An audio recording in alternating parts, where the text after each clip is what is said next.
চট্টগ্রাম দক্ষিণ জেলা আওয়ামী লীগের সভাপতি মোসলেম উদ্দিন আহমেদের উপর হামলার তীব্র নিন্দা ও বিচার দাবি করে প্রতিবাদ সভা করেছে বঙ্গবন্ধু পরিষদ শারজা কেন্দ্রীয় কমিটি। সিরাজউদ্দৌলার সঞ্চালনায় ও আহমেদ আলী জাহাঙ্গীরের সভাপতিত্বে এতে প্রধান অতিথির বক্তব্য রাখেন সংগঠনের প্রধান উপদেষ্টা প্রকৌশলী মোহাম্মদ আবু জাফর চৌধুরী। বিশেষ অতিথির বক্তব্য রাখেন আমির হোসেন, মুক্তিযোদ্ধা ইউসুফ মিয়া, আরশাদ হোসেন হিরু সহ অনেকে। আগত অতিথিবৃন্দ।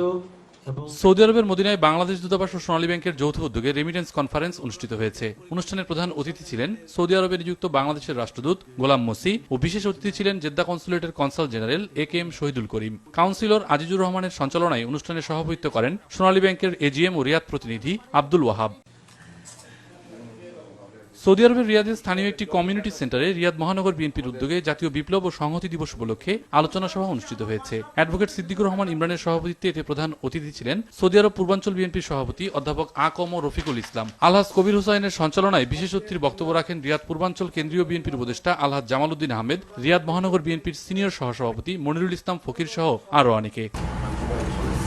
বরিশাল ৫ আসনের সংসদ সদস্য জেবুন্নেসা হিরণকে সংবর্ধনা দিয়েছে কাতার সানসিটি গ্রুপ। এম শফিকের পরিচালনায় সভায় সভাপতিত্ব করেন সানসিটি গ্রুপের চেয়ারম্যান এম সাইফুল আলম। এ সময় উপস্থিত ছিলেন কাতার আওয়ামী লীগের সভাপতি মুক্তিযোদ্ধা ওমর ফারুক চৌধুরী, শফিকুল ইসলাম তালুকদার বাবু, কাজী আশরাফ হোসাইন সহ অনেকে। কুয়েতে বাংলাদেশ সশস্ত্র বাহিনী দিবস যথাযথ মর্যাদায় উদযাপন করল প্রতিরক্ষা অ্যাটাশে। অনুষ্ঠানে উপস্থিত ছিলেন প্রতিরক্ষা উপদেষ্টা ব্রিগেডিয়ার জেনারেল নাসিমুল গনি, কুয়েতে নিযুক্ত বাংলাদেশ দূতাবাসের রাষ্ট্রদূত এস.এম. আবুল কালাম ও আর্ম ফোর্স কুয়েতের deputy commander of signal brigadier general Ghazi Al Samiri. পরে আমন্ত্রিত অতিথিদের নিয়ে কেক কাটা হয়। মুজাহিদ আহসান, RTV।